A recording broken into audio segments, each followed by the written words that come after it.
says in the scriptures that people need to believe the good news. But how can they believe unless someone tells them? And how can someone tell them unless someone is sent?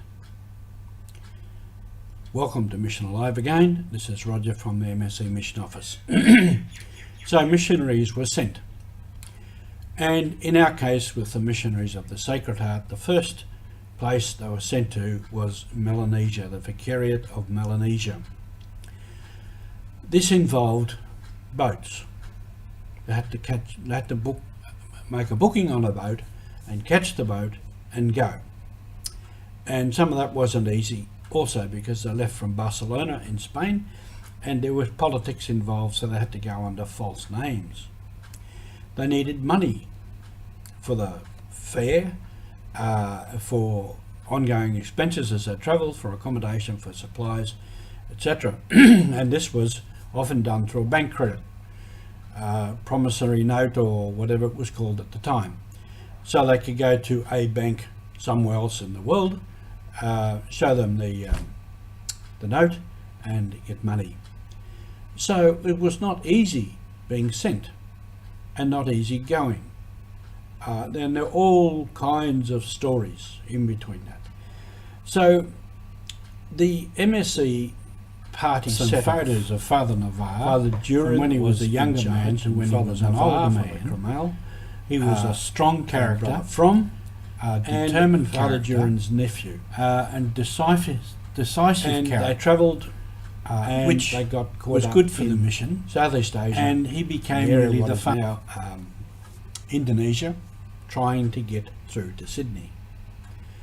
They went to Manila, they went to Surabaya, they went to Jakarta, they went to which was then called Batavia, and eventually they got through to Sydney. And in that, Father Duran got sick. He wanted to take the whole team home. Father Navarre said, "No, we go ahead." So Father Duran went back, and eventually Father Navarre was given the leadership, and he continued on.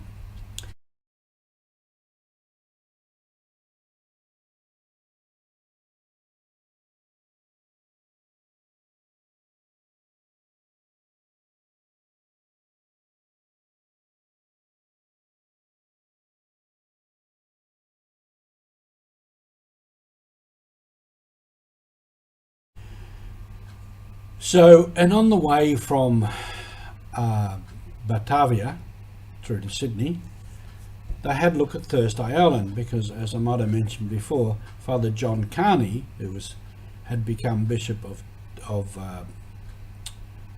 Rockhampton, had explored the area with the idea of starting a mission in New Guinea, and he said to start at Thursday Island, make a base on Thursday Island. So Navarre and his team looked at that on the way through.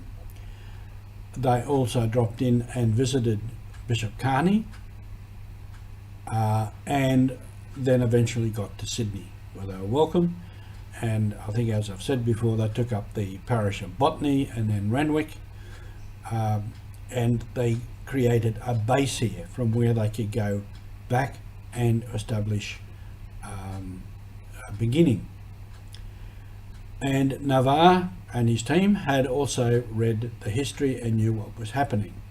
So there was this colony of New France, started by this Marquis de Ray, a con man in France, and they went there and it was a complete failure.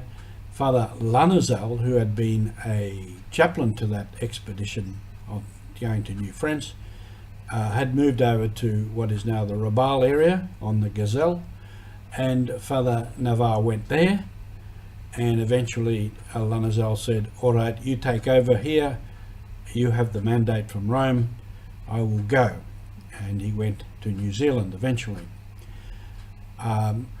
So Navarre started over there at Rabaul, and then he came around and he went from Thursday Island across to Yule Island and began there. And in all of that, there is obviously the need for transport, in this case boats. And within there too, there are many other stories we could tell. It was Father Verrius, Henry Verrius, who sailed from Yule Island across the other way around, from Thursday Island across to Yule Island, and began there. And then with all of that too, there was a need for food supplies, all the things needed to live on. And this is all part of our ongoing story as the mission developed, as the mission expanded into all those areas. Fascinating history. If you wanted to read more, you could get our book, The Mustard Seed, from French Mission to Papuan Church. You can get that through our website. So then the mission was very alive, many things happening, very difficult circumstances, and yet the mission went ahead and thrived. And even now today, the mission is alive. Thank you for being with us.